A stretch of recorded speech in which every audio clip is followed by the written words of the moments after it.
One thing that I think was really underrated over the weekend, and I don't think gets enough play, and I've heard talk about it, was the CBS broadcast that involved the Jags and the Texans and the lack of replay angles for Leonard Fournette because it was a D-level, F-level game. Is that what's really going on? Because they don't have enough cameras at a lower level game. You don't get as good a look, and that may have cost, of course, Leonard Fournette and the Jags possibly that win.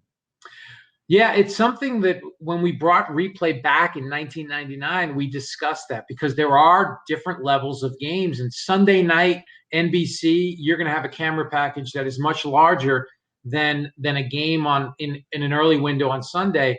And so the competition committee, what they basically landed on is like, look, both teams in that game are playing under the same guidelines. They have the same number of cameras. And if we don't get a look, we don't get a look. And that was a great example of not having a definitive camera angle where maybe had that game been on Sunday night or Monday night, maybe they would have had a better camera angle. It's just one of those things, but the competition committee feels that both teams are playing under the same parameters in that game. Visiting with Dean Blandino, former NFL director of officiating, now the rules analyst for Fox Sports for NFL and college football. And as much as we bring it up, I think the eyes glaze over when we talk about the new rule is in terms of pass interference, what makes it reviewable, what are the circumstances. And it's clear to me that just a lot of people aren't aware of what the difference is. We saw it play out with the Vikings and Packers. It blindsided, though, a lot of people. Can you just explain in a thumbnail what's going on?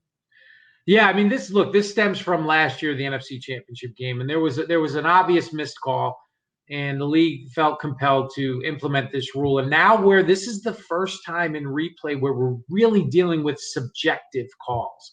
Pass interference is very subjective. It's contact before the ball arrives, but does that contact hinder the receiver's ability to make a play on the ball? Well, that's judgment. It's not an objective like the ball touching the ground or the foot touching the sideline.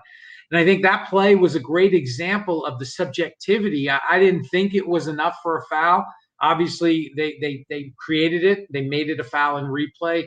And there's going to be differences of opinion when you come to these judgment calls. And I think that's where we are today with this rule. But I am concerned, but it's a 1-year rule. So if it doesn't pan out, the league doesn't have to vote it out. They can just leave it and move on.